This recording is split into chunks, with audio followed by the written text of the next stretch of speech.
Baby birds, baby birds, baby birds. Welcome back to the nest for another edition of Words of Wisdom featuring BraHn the Raid King. As always, with your friend, Wisdom W. Wisdom. Reach out to Words of Wisdom through the Twitterverse at Words from Wisdom. That's at Words from Wisdom. And now, everyone's favorite host, Baby Birds, welcome Wisdom W. Wisdom. Baby birds, baby birds, baby birds, welcome to a sneak peek edition of Words of Wisdom featuring BraHn, the man, the myth, the legend, King, the Raid King, who'll be joining us on the Team C&D phone line in just one quick second. This is going to be one of our last sneak peeks. We're going to be having the official launch of the show coming up real soon in a quick minute to correspond with the launch of the great TeamCND.com website. You've heard a lot of references. It's coming, that's right. Baby birds of all ages, TeamCND.com will be popping, rocking, and ready to go. Oop, just got a message from the producer that yes, soon, TBA. Don't have a date quite yet for you, baby birds, but TBA to be announced.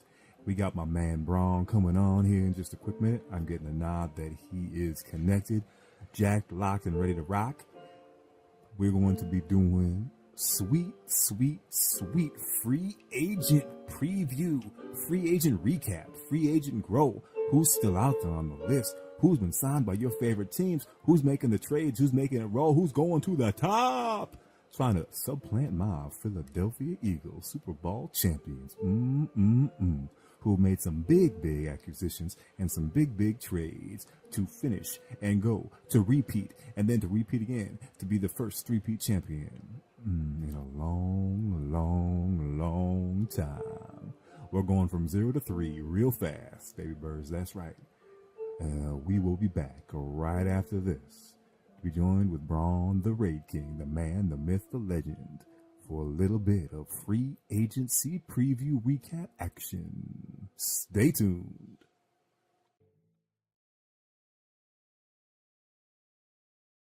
Baby birds, baby birds, baby birds, welcome back to the nest here on Words of Wisdom, featuring the one, the only, the man, the myth, the legend, our very own BraHn the Raid King, joined via the TeamCND.com phone line.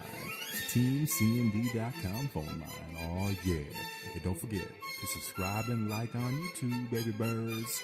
Those are our little worms. That's how we be eating. We bury our bird beaks all up in those. And that's how we survive and we strive. Through those likes and subscribes. Just search Team C&D on the use of the tubes. And stay in our mentions, stay in our DMs. Words from Wisdom in the Twitterverse. That's at Words from Wisdom in the Twitterverse. And Words of Wisdom at TeamCND.com. Stay in the grab bag, stay in the fun, be a part of the show. BraHn, baby, I've missed you so much, man. It's been so long since we had one of these up. Because as we both know, that the site ain't launched yet. It's going to be close. It's right around the corner. And it's going to be a big old launch party, right? That's what I've been hearing. Yeah, that's what I'm stoked for. I'm excited to see what we're all going to be about now.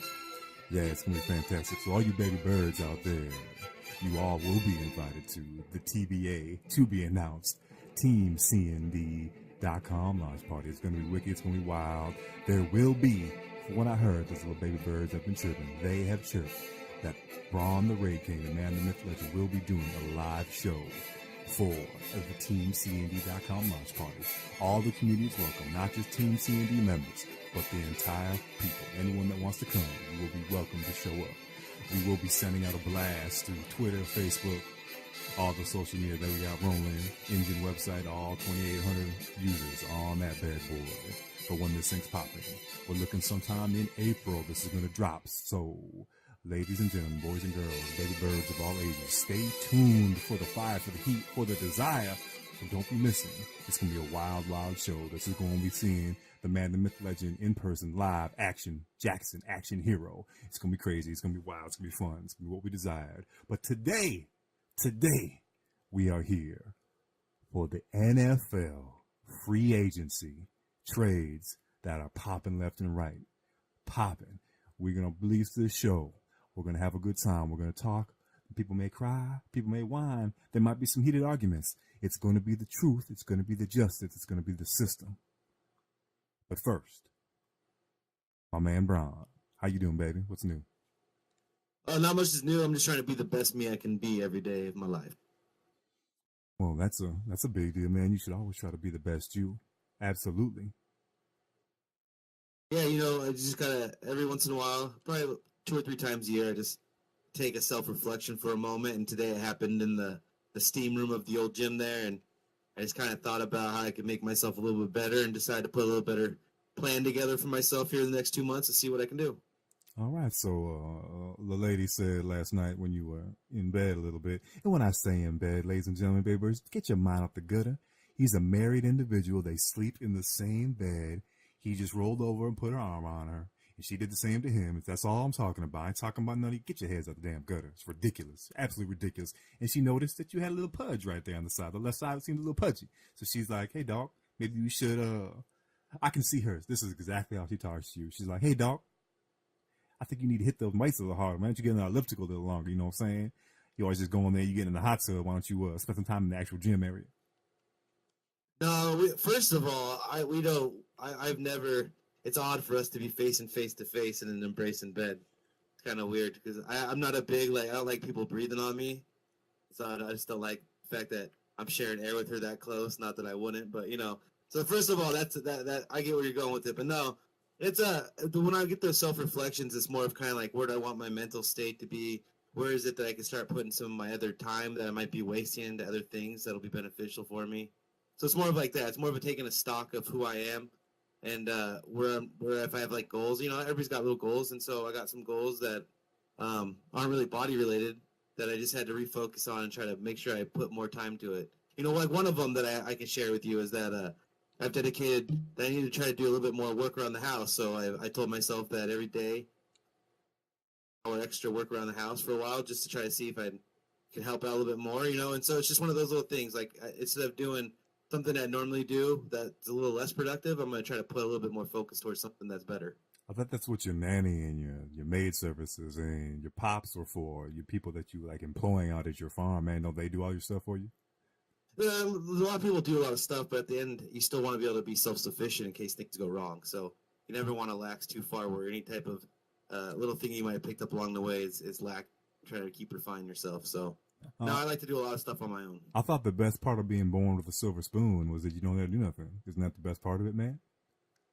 No, the best part about it really is just to have a little bit more stability, and you could take a little bit more risks, financially than you would normally not be able to. But we're all human. We all kind of have to go on the same path when it comes to life. So some of us just have the ability to, be a little bit more risky with it and not have to suffer as many financial consequences if it doesn't come through. Yeah, you and Ricky Schroeder both. Absolutely. Silver Spoon, great show. Oh, I wish I was that Silver Spoon, yeah. How about that Richie Rich kid? He pretty much had it figured out. Oh, Richie Rich. That was a great cartoon. Was that the Hanna-Barbera hour or whatever on Sunday morning? Richie Rich. Yeah. And oh, man, I used to love getting up early in the morning, running into my dad's bedroom, hop up on the bed, and get him to watch like Looney Tunes and the Hanna-Barbera stuff early in the morning on Sunday and Saturday. But you didn't have to do that, though. You had the TV on the wall in your room, man. You didn't have to do that. Oh, that was high school, man. That was like 1999, and I had one of those giant ones that everybody else already had flat screens. I still had this giant, big old blocky TV. 1999. Well, I want to tell you about that's just your Silver Spoon friends that might have had the first flat screen. It's the summer of '99, man. Summer of '99. I'll tell you what, most cats did not have flat screens yet. You know what I'm saying? That's woo, Silver Spoon, Silver Spoon, Silver Spoon.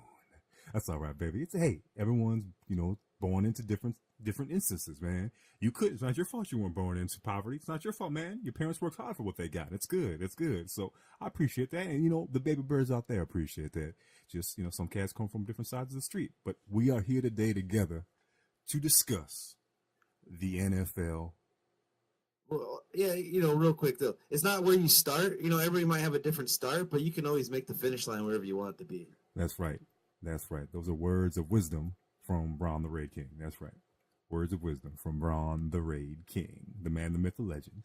Absolutely. So, Bron, how you want to work this, brother? There's a lot of action that happened the last 7 days in free agency. It got crazy on Thursday. Adam Schefter and those cats were going wild with their phones going bling, bling, bling. Twitter, social media was off the chains. My sources were rolling in. Your sources were rolling in. Things was just crazy, wicked, wicked, wild, wild, wild west style. So how you want to roll this out for our listeners? Why don't we give them a little index of how we're going to do this? Well, first, we can talk about something that we all thought, or at least I thought, was going to happen that's yet to happen. Then we could probably pop into some of the moves we liked. Maybe it's either free agency moves or trade moves, and then who we think's in the best position. And maybe we ended off with like who's best available still out there in the market. But to jump off with something that I thought would already happen is I'm surprised to see Nick Foles is actually still on your Eagles, because I figured with that quarterback market as saturated was going to be, they might have made a move early, but now it looks like he might stay put there based on what I'm looking at, unless they're holding out that maybe there's an injury in training camp or in preseason. Yeah, bigger thing, once he had a roster bonus, so a bunch of cats had roster bonus. That's why you saw so many releases. Like if you take, for example, the Lions, who do like their tight end, he's never lived up to the lofty expectations, that number 5 overall selection, Eric Ebron. But he was owed an $8.5 million roster bonus, so they cut him, right? Nick Foles was due a $3.5 million roster bonus. So we all know there's no way they're cutting Nick Foles. But once they hadn't traded him by them, because if they would have traded him before that, the team they traded him to would have been on the hook for that roster bonus. So that 3.5 is going to be held against the Eagles' cap no matter what. So now they're going to want even more for him if they were to trade him. They'll take calls still, but they're perfectly all right having Nick Foles chilling back there. Because let's be honest, it's a 12-month, you're scheduled for 12 months when you tear your ACL like that, what Carson Wentz did to his knee. It's only going to be 9 months when training camp about opens up, right? So he's going to miss he can miss upwards of the first month of the season. So would you rather have some chump backing up or starting those first 4 games, or would you rather have the Super Bowl MVP arguably play just as well as Carson Wentz, right?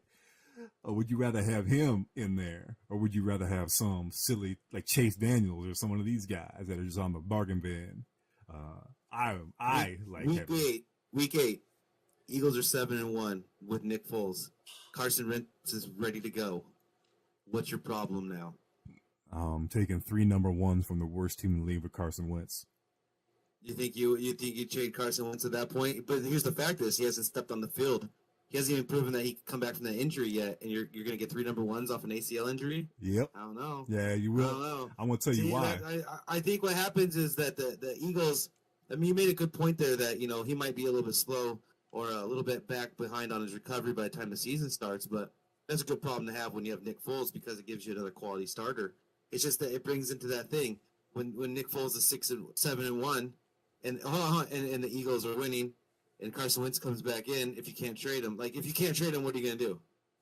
Well, what they're gonna do is if they're dominating the league, they're the number 1 team in the league. Their offense is off the chains. I mean, their defense is amazing, right? So what if they're 7-1 with the defense being the number 1 or number 2 defense in the league and the 3rd best scoring defense, and their offense is 16th or 17th in the league, and their red zone percentage isn't as good as it was the year before? That's a different 7-1 than saying the defense is okay, running 5th or 10th in the league. The offense is top 5, and they're in the top 5 scoring offenses in the league. That's a big difference. So what are we talking? Are you gonna do that? Well, obviously, if we're talking about a potential for this to be like a problem, and obviously the Eagles have to be doing well, and Nick Foles himself would have to be doing very well for it to be any type of strife when Carson Wentz comes back. Because you'll run into the thing. Carson Wentz comes back, and everybody's like, well, he's the future, right? You got to put him out there. What if they drop 3 games? And they go from the 1 seed to the 3 seed, right? Instantly, now that locker room, what's going on in that locker room? I mean, no offense to Michael Bennett, because I love Michael Bennett, and I think Michael Bennett's going to flourish on that defensive line. But that's the kind of thing I think that would upset Michael Bennett, is the fact that you had something going good, and you went and made a move, and now it's bad. And now what do? Do you go back to Nick Foles? Because now you're basically saying we're giving up on Carson Wentz.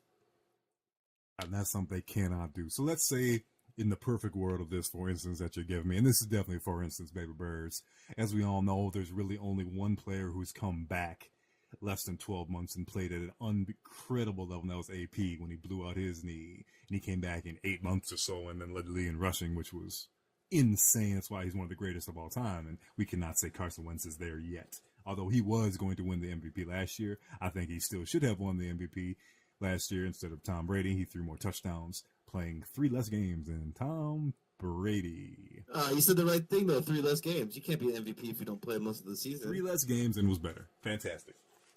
You can't say he's better. Those last 3 games mean a lot, right? 3 big sample size for you to be missing out on. And I'm not even trying to give you props at all because I really don't care about how you feel about this. But my man Russell Wilson, if the Seahawks would have made the playoffs, my MVP was Russell Wilson behind Carson Wentz. Russell Wilson did everything for the Seahawks. Led the team in rushing, led the team in passing. He was 90-some% of the offense. Yes, he was 90% of the scoring offense and the yards offense. It was absurd. His numbers were off the chains, and he led the league in touchdown passes. Right, but that gets nothing. It's nothing because they missed the playoffs. So if they would have won that last game and made the playoffs. But isn't that the thing about the MVP? I thought the MVP was decided before the end of the regular season, right? It's not a postseason award. Well, if you're going to do that, then Russell should have won it, right? So it's on. Well, I mean, I guess he's in the conversation, but still, you have to the thing with Russell is he did enough for us to be in every game and to win, and the rest of the team had to adapt or had to try to keep up, which they just couldn't. So I can see the argument. I never really thought about it, but I can see the argument to try to have Wilson be the MVP. But I usually just go with what team, with what leadership did the biggest impact down the stretch, because that's really what it is. There's going to be a lot of teams that are in the hunt. There's going to be a lot of players that are in the hunt, 5-6 weeks out. It's what do those guys do when it matters at the end of the season, when every game is more magnified than the before. And I think the Patriots just excelled, and where Russell Wilson was starting to make a few more mistakes, even though I think that's just because of the nature of the beast is he had to do everything. Yeah, Russell got a little hosed last year. All those injuries to running back, just the offensive line is one of the worst in the league. It's just bad news bears for the Seattle Seahawks with Russell Wilson. Russell Wilson's the man, and his team. And we're going to get to it. It's not going to get much better. Nope. Yep, we'll get into that in just a quick minute. Absolutely. Going to get right into that. Woo! Man, talking about my Eagles, I got all flustered now. I don't remember where we were at.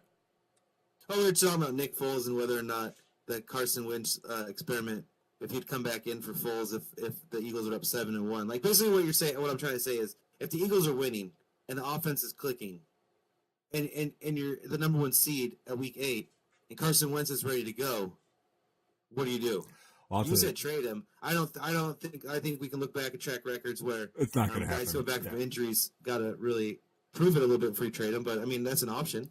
What I would do? So if I was Howie Roseman, if I was in charge of the show in Philadelphia, and Nick Foles is playing lights out like he was playing in the playoffs, or let's say he's playing as well as Carson Wentz did last regular season, which was phenomenal, right? If he's doing those particular things, I am being very cautious with Carson Wentz. Cautious as, maybe his knee isn't quite bit healed yet. Maybe I'm looking to pick and choose where I can put him back. So if Carson Wentz is 100% ready to go, and I see him in practice, he's phenomenal, he's great, and I feel that he's going to be able to play, but we're doing so well with Nick Foles, I'm not going to put Carson back in until Nick Foles hits a stop sign, hits a slide. If he skids 2 games in a row, then I would use that as an excuse to put Carson back in, because it's much easier to do it that way than to do it the way that you were talking about with the example. Well, it would be horrible if they put Carson in and then they lost 3 games and went back to Foles. You cannot do that. That cannot happen. It's much easier to just ease Carson back in. Look what Andrew Luck last year, right? I mean, we kept on saying Andrew's going to play week 3. Oh, he's going to play week 4. Okay, he's going to be out the next 3 weeks. He's going to play week 7. Oh, he'll probably play the last 2 weeks of the season.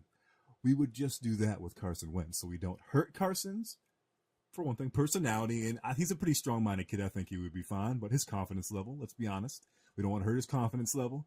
And we want to keep whatever is wrong, which is rolling. Now, the Colts aren't the best example because they were terrible as well. But if the Eagles were 12-1, but Carson is ready to rock and roll, I am not pulling Foles. I'm just not. Not if he's playing with the top 5 offense. If they're rolling, it's not happening. Andrew Luck had a shoulder though, a shoulder and a knee, a little different. But I get what you're trying to say. That you want to kind of baby those guys a little bit. But the whole thing is with Wentz sitting out, now you're giving up a half a year of development at the pro level, right? You're giving up 1 year of that cheap contract without any benefit of it because he sat out that year, half a year, without being on the field, gaining more experience leads you. And now you're also saying, hey, guy who was the MVP last year, we don't think you actually have what you had that last year where you were the MVP. And we can't stick you in because we have this other guy that was backing you up that we think is better. And you're going to talk about a confidence issue? That's the better of the two evils, is the way I describe it. The other one, which we talked about a little bit earlier, is if you're going to put Carson in and then he flops because he's still hurt or shaking and that kind of jazz a little bit. Just take your sweet, sweet time. Going back to Foles, you can't. Once you switch back to Carson, you cannot go back to Foles unless it is 100% injury related. All right, I could get behind that. All right. But that doesn't have a heck of a lot to do with the free agent list. But now we're going to go hit it. We're going to hit it. So why don't you kick us off here, BraHn, with how you feel. What are the signings that you think make the most sense and biggest impacts are going to happen across the league? Well, I mean, even before the signings happened, we had these bevy of trades that were going down. I think the Rams, with the trading for the two cornerbacks, really set the tone for the NFC West against the Seahawks and the Niners. The Niners making positive. I think as of right now, if we went to just off the NFC West, that's the one I'm more, I know more about just because that's the division I follow most. It looks like, honestly, the Rams made the biggest jump. Looks like the Niners really made some really good positive moves, and the Seahawks and the Arizona hasn't really done much. Now, that could be based on a lot of things. I think the Seahawks are going to go younger. I think they're trying to get back to that formula of compete. But I just look at that Rams. I mean, the Rams just had Ndamukong Suh come visit. Can you imagine Ndamukong Suh and Aaron Donald? I don't know where they're going to get. I don't know where they're going to get that kind of money to sign both of those. Ndamukong Suh wants $15 million. Donald's going to be the highest paid defensive lineman if he signed that already. I can't remember if he signed that. I think he did. He's going to be the highest paid defensive lineman at his position. He was the most impactful player in the NFL last year. Not any quarterback. He was the most impact, according to Pro Football Focus. The most impactful I mean, just player. using my eyes 2 games a year, Aaron Donald is legitimately maybe the best player in all of pro football. Yeah, he is ridiculous. He's that good. Then they signed. They got Marcus Peters from the Chiefs, one of those cornerbacks, and they got Team Khalib. Aqib Talib, yes, from the Broncos.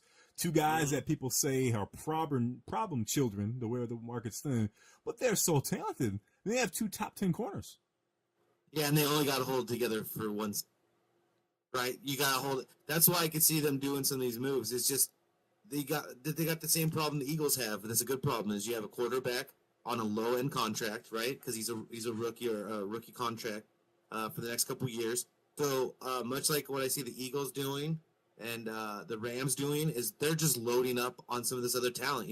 We have this money gap right now, and we have a quarterback that can take us to the playoffs and 10 for a championship.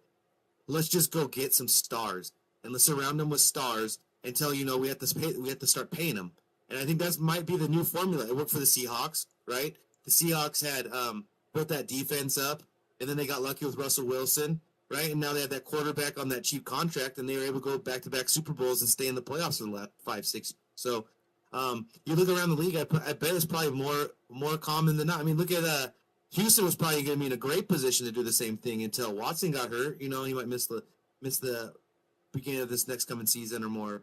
And then the Vikings with Bridgewater, they're in a decent spot with Bridgewater before he got hurt, where they might have been able to load up more people around him and make that team just one of those great teams. So I think this might be kind of the new thing, which is why you look at the Jets making that trade to go from 6 to 3, trying to eye that quarterback, maybe make an aggressive move like the Eagles and the Rams did to get their signal callers. And I think what you're seeing is teams maybe realize that if we hit big on the quarterback, we can start really building a team around him early. Oh, absolutely. And let's not forget, we listen to all those gas bags talk about, well, how was the 31-year-old Sean McVay coach, beautiful, good-looking coach of the St. Louis Rams. Sorry, the L.A. Rams, St. Louis. It's going to take me a quick minute to get used to them going back to L.A. Wait till the Raiders are in Vegas. See, look, I almost messed it up already. Yeah, that's going to be tough. How is he going to deal with the team Khalib and Marcus Peters? Two problem issues. For one, he's not the one dealing with them. Let's not forget, they got Wade Phillips for a reason. He is a 67-year-old ex-head coach, one of the best defensive minds in football. And let's not forget, when the Broncos won the Super Bowl, who was their defensive coordinator? Wade Phillips. I mean, Wade Phillips was the guy that kept Tony Romo almost in the playoffs every year. Yeah, yeah. So he's worked with Mr. Problem Child cornerback from the Broncos, right? He knows him. You're telling me that they didn't talk to him first before bringing him in? Do people think that? It just astounds me that these people can just blah their mouth as left and right. These NFL analysts talk and talk and talk, and not once did I hear them bring up the point that Wade Phillips is the man running the defense. When you have a head coach, the head coach's job is to oversee all these points, right? And then Sean McVay leaves more towards the offense. He brought in Wade Phillips to be the defensive man. He is more than a coordinator. He's an assistant head coach, too.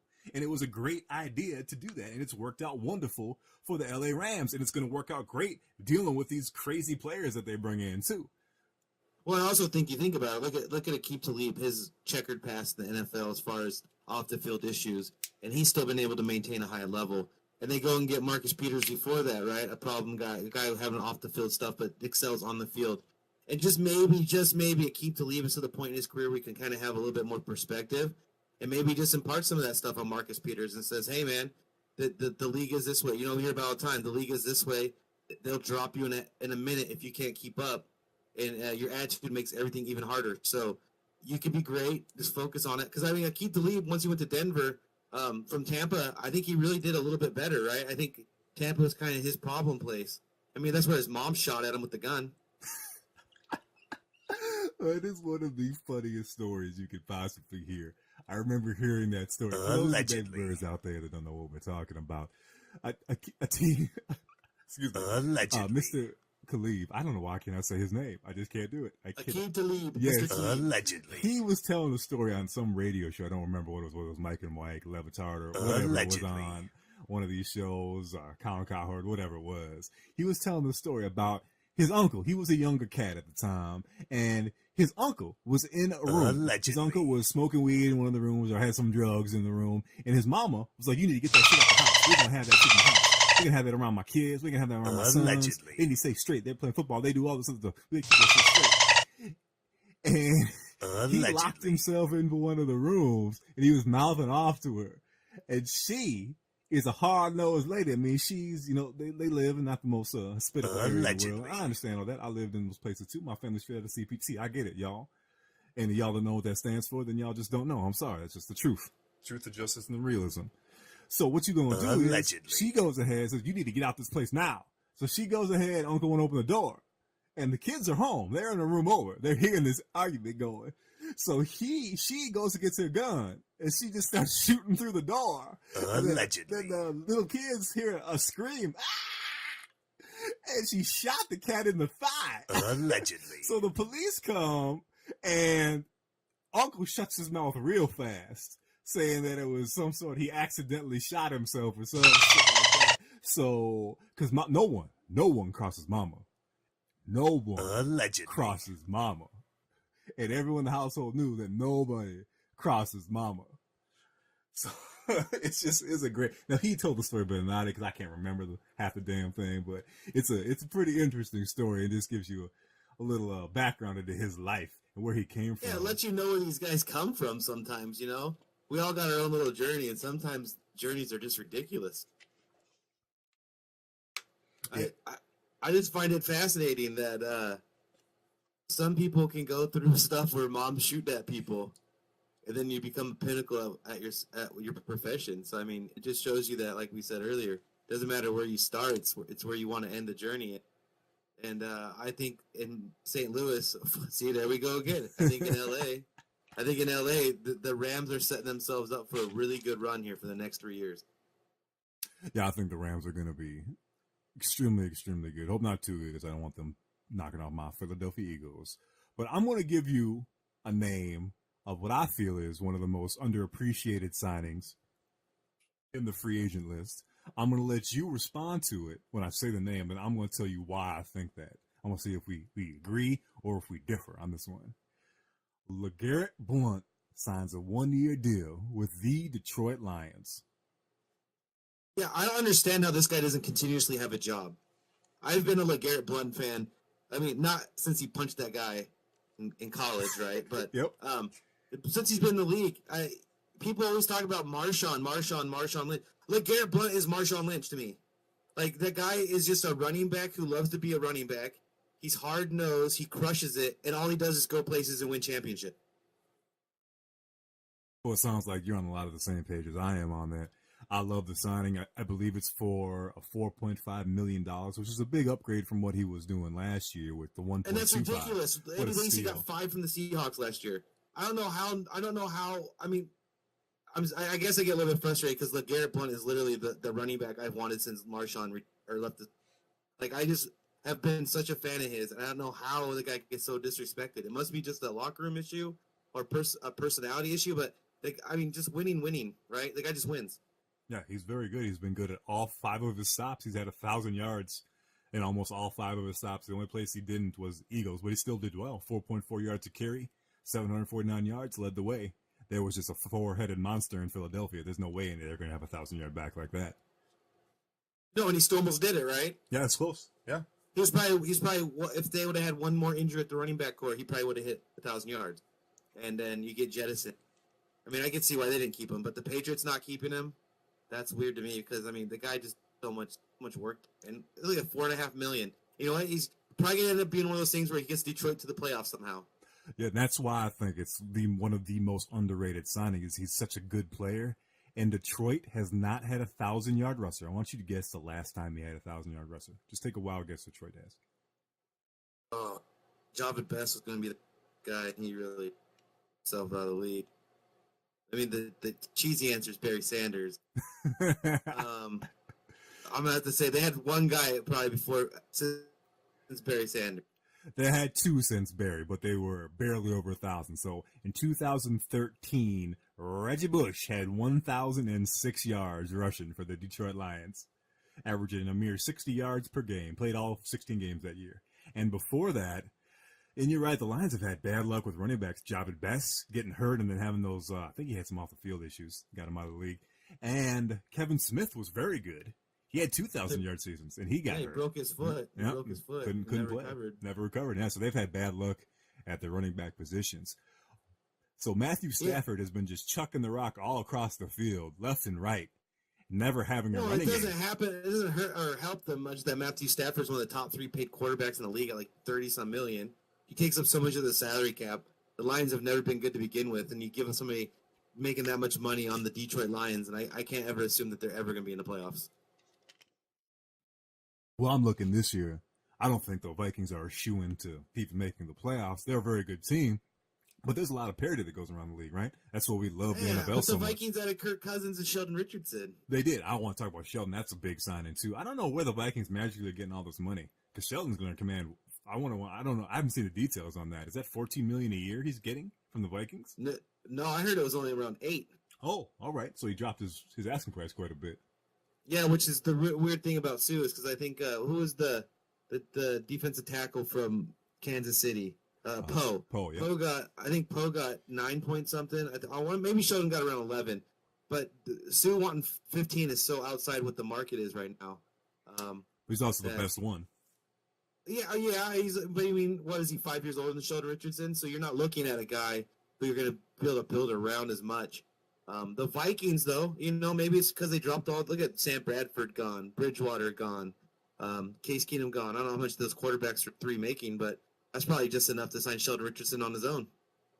Yeah, but Kirk, not Kurt. Yeah, Kirk Cousins. Kirk is getting 27 mil, 26, 27 mil, which he could have got more, in my personal opinion, but not from the Vikings. He wants to win.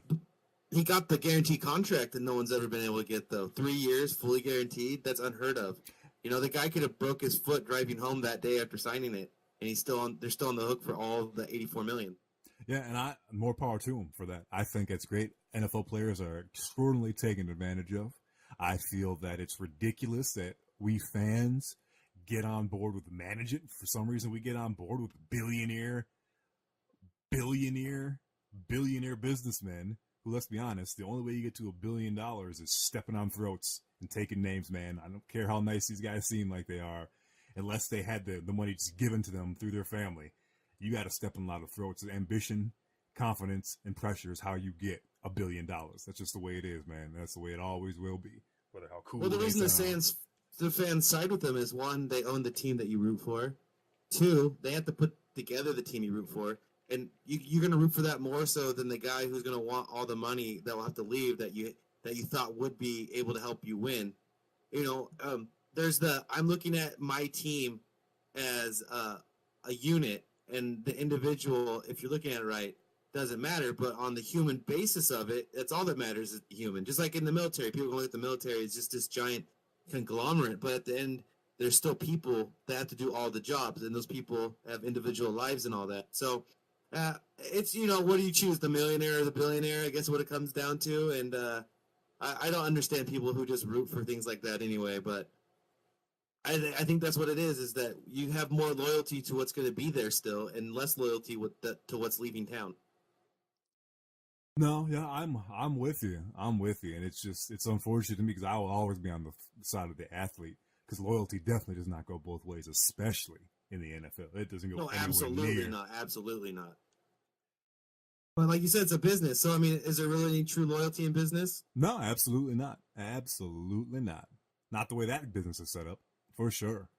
Yeah, that's why I'm happy Kirk Cousins went and got his money. And was it Jordan Nelson, I think, got 15 over 2, but 13 of it was guaranteed. So that's almost like an entire guaranteed contract. So maybe these guys are going to set the bar. Maybe these guys getting these contracts will allow the players' union to leverage for more guaranteed contracts in the future. It's just, I don't know if football is really the sport that will allow teams with a salary cap to sink money into people who, at a drop of a dime from an injury, can now be on the hook for 4 or 5 years. Say you got Megatron or any of those guys back in the day when they're still like the $50 million bonus that the number 1 draft pick was getting. What if you gave that draft pick that money, and those draft pick contracts at the time were almost fully guaranteed? I mean, look how much DeMarcus Russell set back the Raiders, or Sam Bradford set back the Rams, right? Like those were almost like what you could see would happen to people when they got, or teams when they got stuck with that guaranteed money. Oh, absolutely. And speaking of the Raiders, the big thing with the Raiders, they released Michael Crabtree. Didn't trade him, they released him. And he signed with the Baltimore Ravens for a 3-year deal, which should help them out quite a bit. And the Ravens released Jeremy Maclin. And like you said, the Raiders picked up Jordy Nelson from the Green Bay Packers after his releasal. And the Raiders also got cornerback Rashawn Melvin to join the Raiders. And that's a pretty big deal. Oh, wow. Yeah, he's a real good player. A lot of people don't know his names a lot of time. Like, I'm going to say the name. Another one of the big sleeper signings were the Buccaneers signing center Ryan Jansen to a 4-year deal. It's worth $42 million with $22 million guaranteed, making him the highest paid center in the league. And I bet you there's 10 of our baby birds that don't even know who that guy is. Yeah, what's the center? Most people don't know who the center is. Probably with the most, Martin from Dallas is probably the most notable one recently because he was on that all-pro line for so many years. But, the center is the unsung hero of the offensive line. He's basically the general. And so if you can get yourself a good center, you're setting yourself up for success on the line.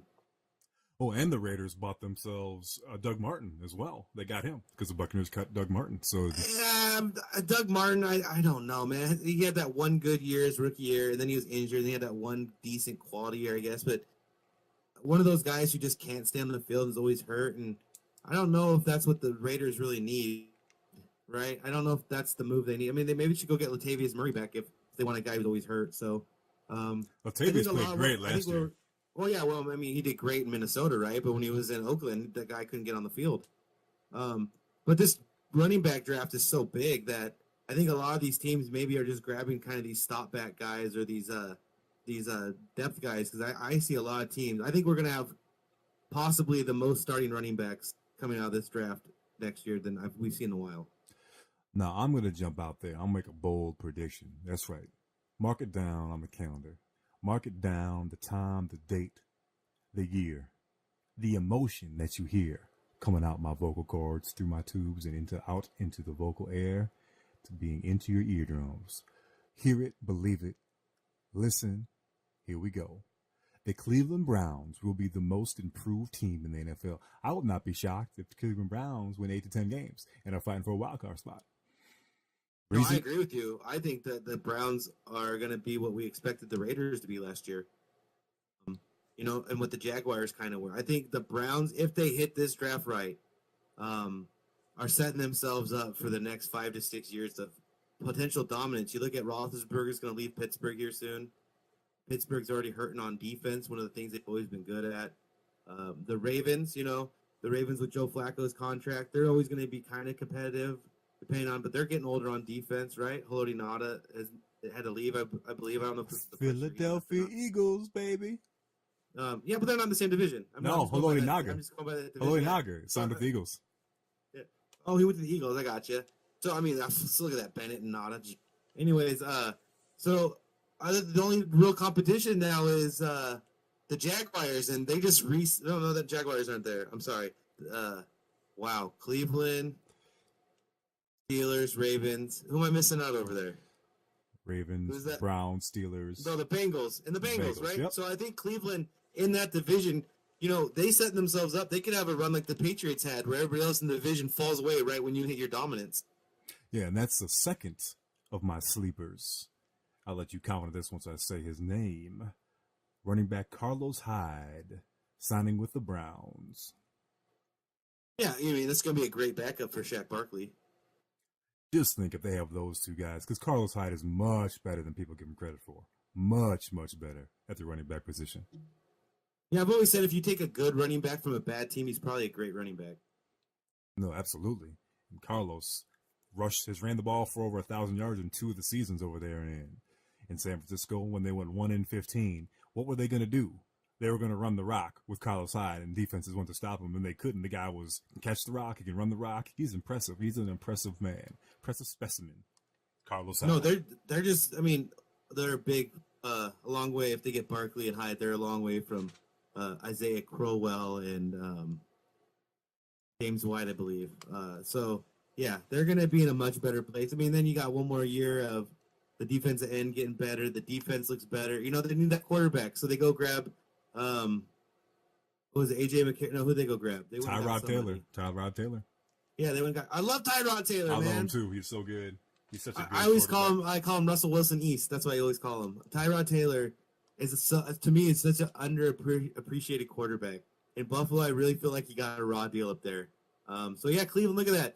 They're going to go get Barkley. They'll probably pick up another defense at number 4. My guess is they're going to trade back that 4 pick anyway. I believe Tyrod Taylor, just for interesting fact for our Bay Birds out there, for those of you that think Tyrod Taylor is just terrible, yes, he is somewhat of a game manager, but he can run the rock.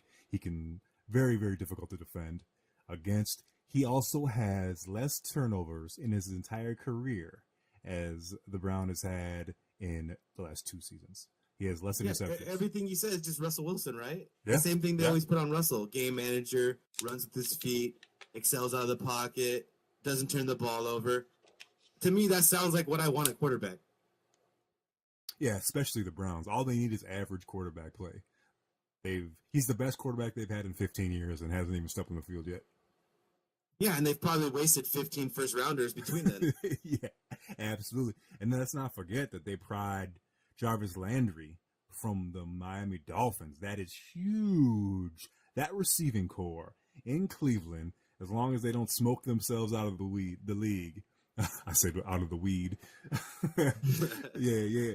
It shouldn't even be illegal to begin with for them to do that stuff, but whatever. I guess that's neither here nor there. That's for the politicians to go with and all that. That's the NFL policy. Well, yeah, it is the NFL policy.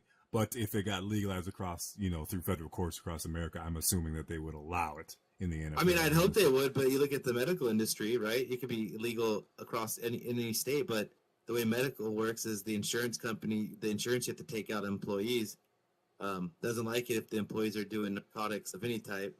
And so even if it's legal, say in Washington, and you go work at a hospital, you still aren't allowed to do it and be an employee at a medical facility. So it really is up to the discretion, I think, more of the governing body, which in this case would be the NFL. Because if the NFL just said it's legal, then it's going to be legal, right? As far as the players are, you're going to have guys that are going to want to go to Washington and Colorado and California. I think that's why they don't want to do it. It's really, you're going to look at a market where the people that don't have it aren't going to get none of the players.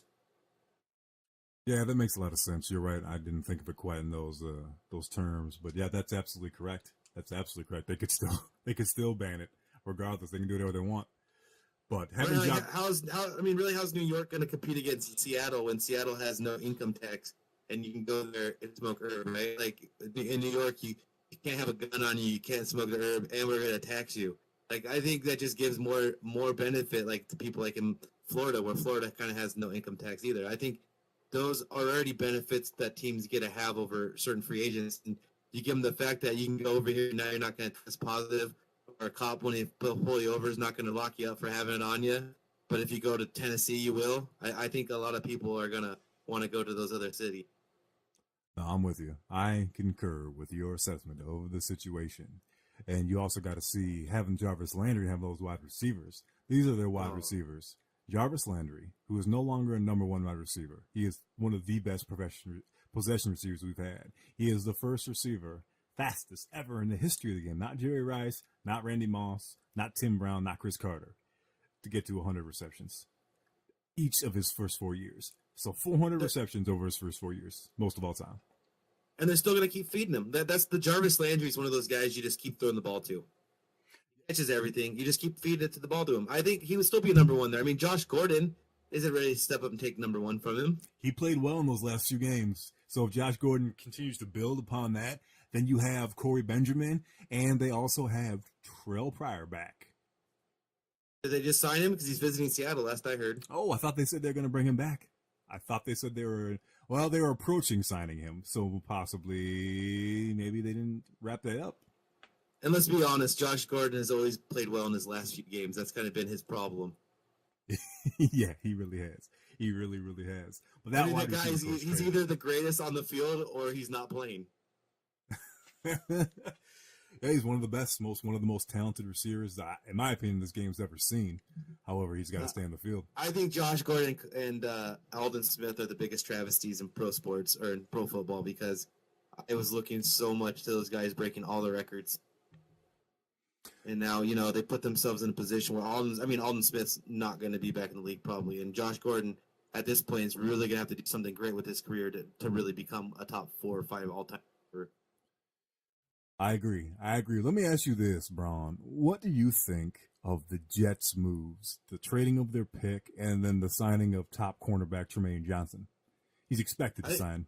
I think what they're doing is they're following that mentality that the Eagles and the Rams have put together, where let's move up, be aggressive, get the guy we think will lead us for the next 10 to 15 years, and we get a couple of veterans around him on defense and offense. Maybe pay a little bit more if we have to, but you have the salary cap to do it.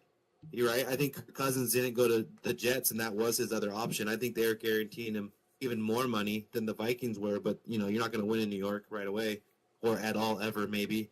So the Jets, aggressive. You got to make aggressive moves now to get that quarterback, because you can't be lucky like the Browns every time they're at the first pick and botch it. Sometimes you got to go up and make sure you get the guy when there's one available, and not just wait for the one that falls to you.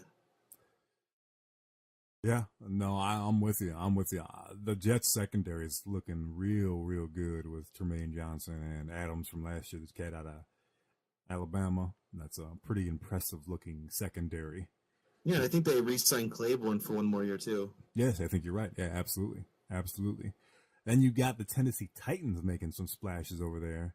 Them bringing in Malcolm Butler, ex-Patriot that was not allowed to play in the Super Bowl. Thank you, Bill Belichick. Because I'm going to read you his contract, and you tell me that he is not worthy of playing in that Super Bowl.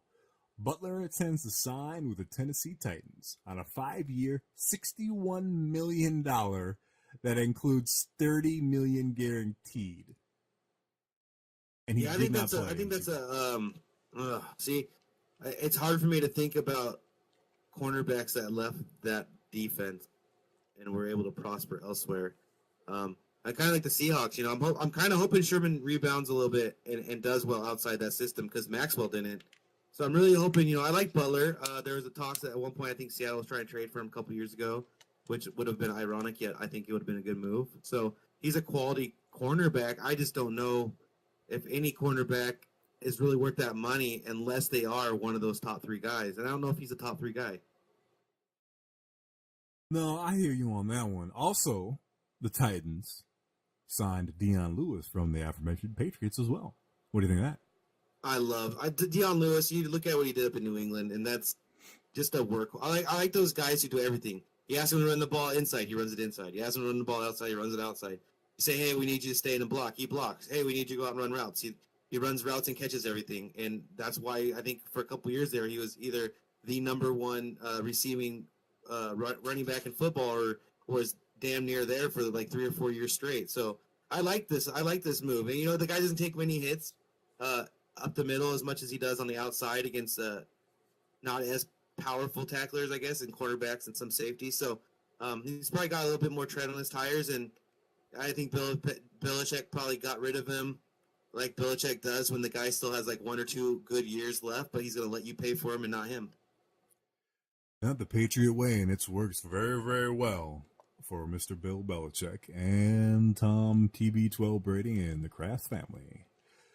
Now moving to the Green Bay Packers, obviously cutting veteran receiver Jordy Nelson, who I'm a big fan of, the Great White Hope, Great White Hype, very, very, very good player. I got a question. Why, because he's white, do we say that he's deceptively quick? Jordy Nelson was playing fast. The dude was fast. The dude is fast. The dude can run. He's catching touchdowns left and right. He was a great player, okay? A great player. Now we'll see how good he is after all these injuries that he's been piling up and being 32, going on 33 years old out there in Oakland. But how you feel about Jimmy Graham being brought into Green Bay? And how do you feel about, BraHn, that they releasing these players, Jordy Nelson, who's one of Aaron Rodgers' best friends, also their quarterback coach, without even consulting him?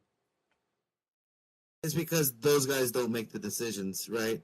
I don't. You don't go to an employee and ask the employee what you should do with another employee, right? That's what management does, and that's why they're in those places. So I mean, do you need to ask Aaron Rodgers? No. Should you maybe tell him that you're doing it? Sure, but I mean, he's gonna find out. Either you tell him or he's gonna find out one way or another. And if you're making that move, you make that move.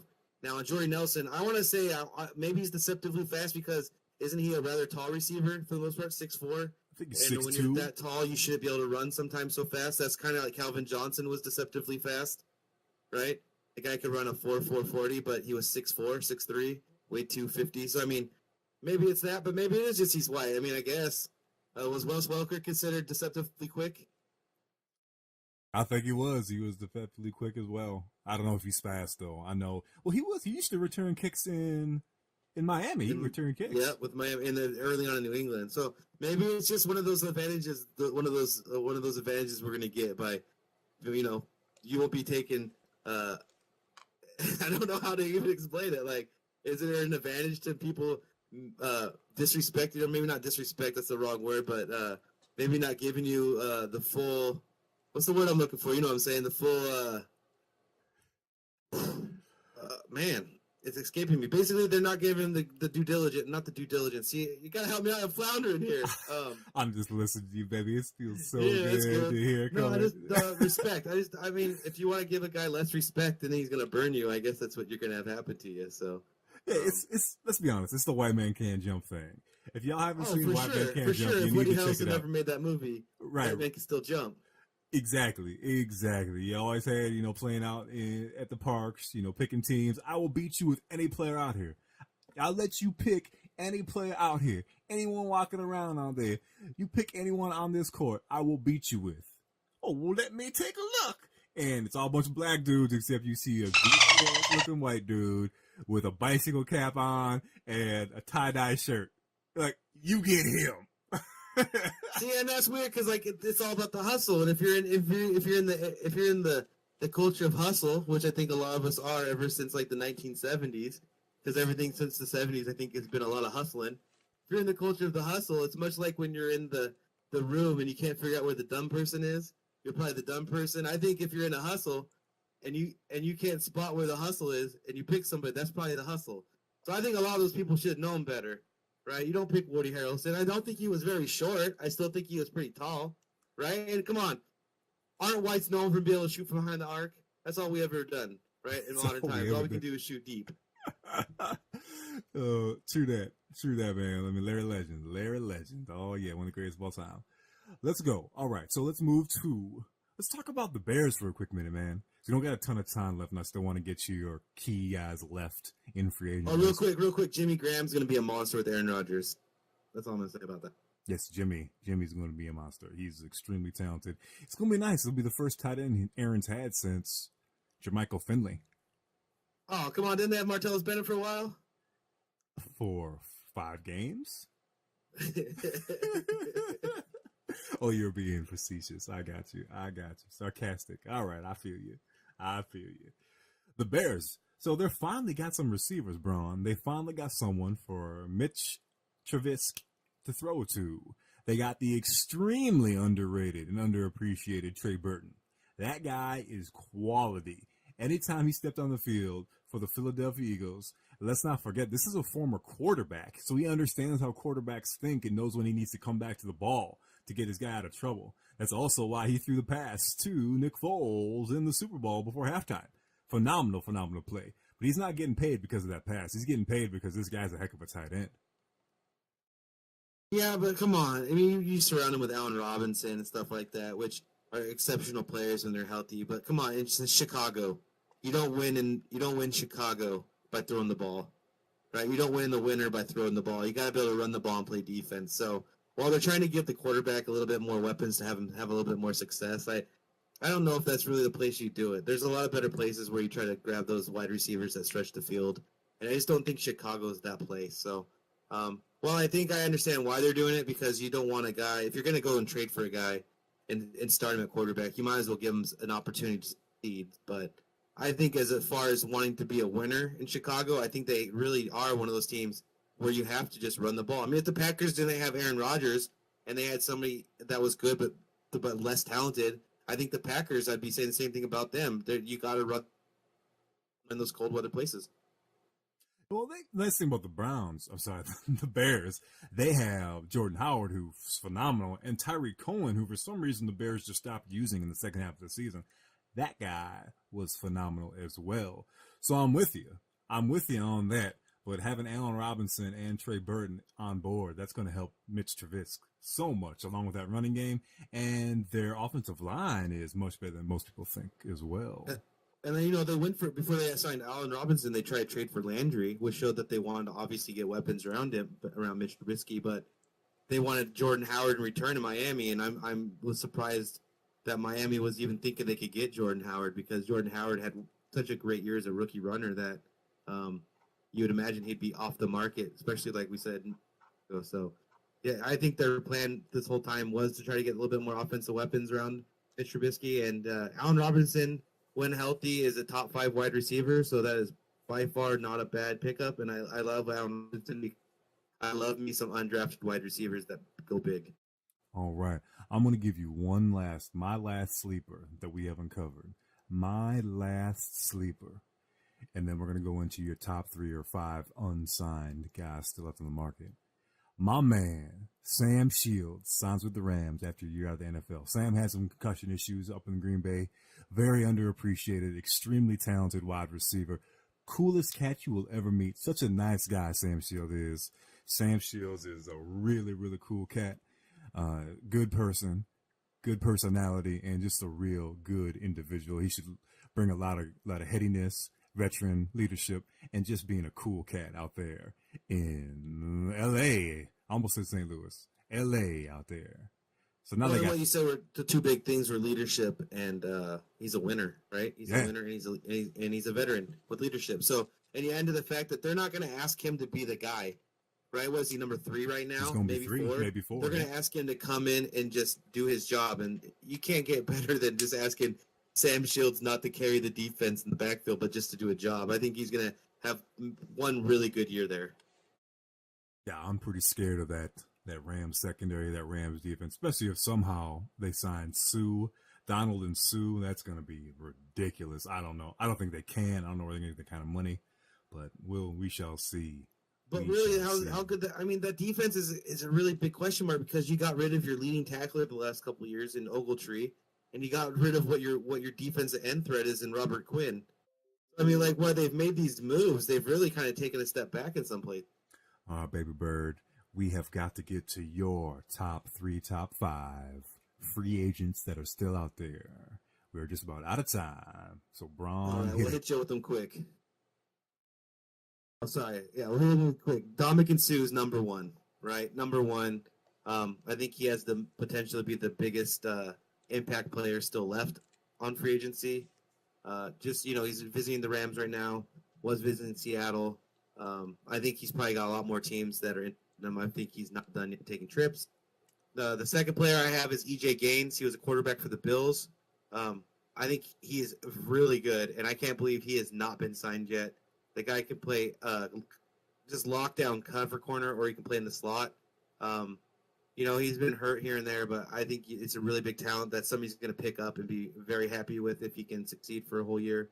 And then the safety, Eric Reed from the Niners. I know there's a lot of other stuff going on with him, but when he's not having concussions and he's on the field and he's playing well, he's probably one of the top safeties, I think, in football, and he's still young, so I think you're going to get him for multiple years if you can do it. But those are my top three. I think, they're all on defense, so I'm not really high on the offensive free agents right now still, so go big on defense, and those are my big three.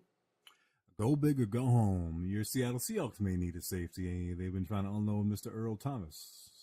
Yeah, I mean, if we end up moving Earl and we have a spot, I don't think I'd be upset with Eric Reed one bit. He's still young enough too, and he's experienced. He's played a lot. I think really, to me, his only big problem is those concussions.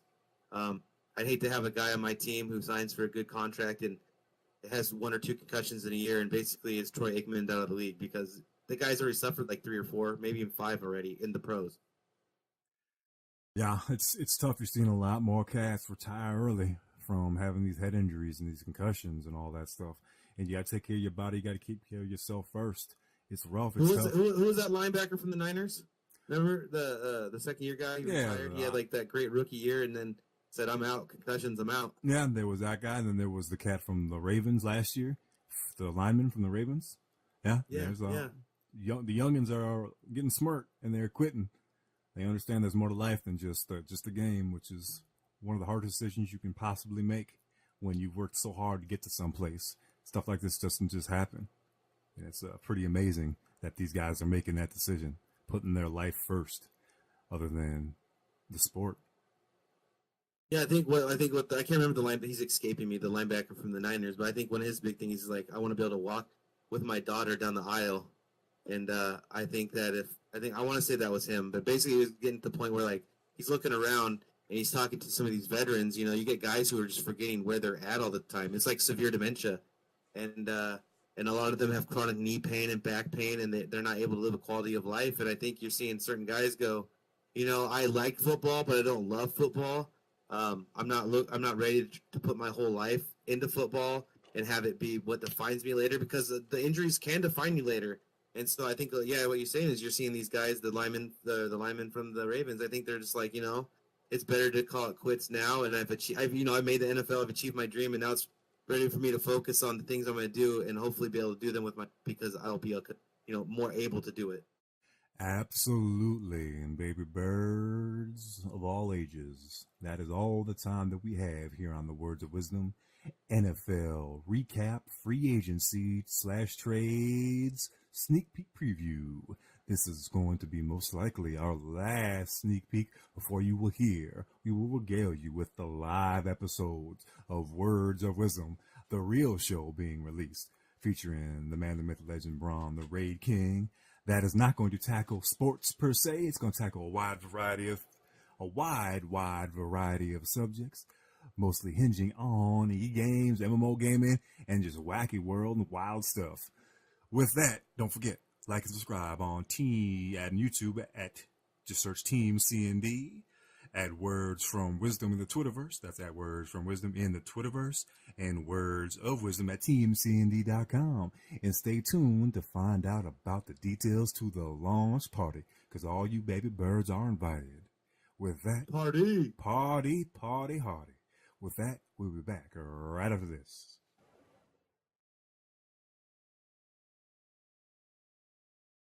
Baby birds, welcome back to the nest here on Words of Wisdom, featuring the one and only BraHn the Raid King.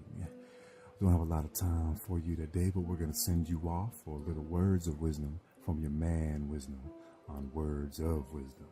Remember, hit us up at TeamCND.com. There's Words of Wisdom at TeamCND.com. That's staying in our grab bag, staying in the motion, staying in the ocean, staying in the groove. Stay with us. This is our show, all of our shows, and we'll be releasing the brand new The actual, no more sneak peeks, but the actual words of wisdom soon. Check in, check out, check everywhere. We'll be shooting them out left and right through all the social media areas. Just know that we are here, and y'all will be there. Soon enough, the truth will be weekly, the truth will be every. You will hear us silhouetting those pipes, hearing us going in through those ears and those drums, going in to the cerebral cortex and calibrating into vocal patterns for you to anticipate and to listen to and to hear. All right. And I'm going to leave y'all with a little something to ponder, just a little something. Just a little word of wisdom from your man, Wisdom, W Wisdom. A stumble is not a fall. Do not look where you fell. Look where you slipped. And baby birds, that's all the time that we have. Until next time, when y'all are flocking back to the nest here on Words of Wisdom featuring BraHn the Red King. We are out.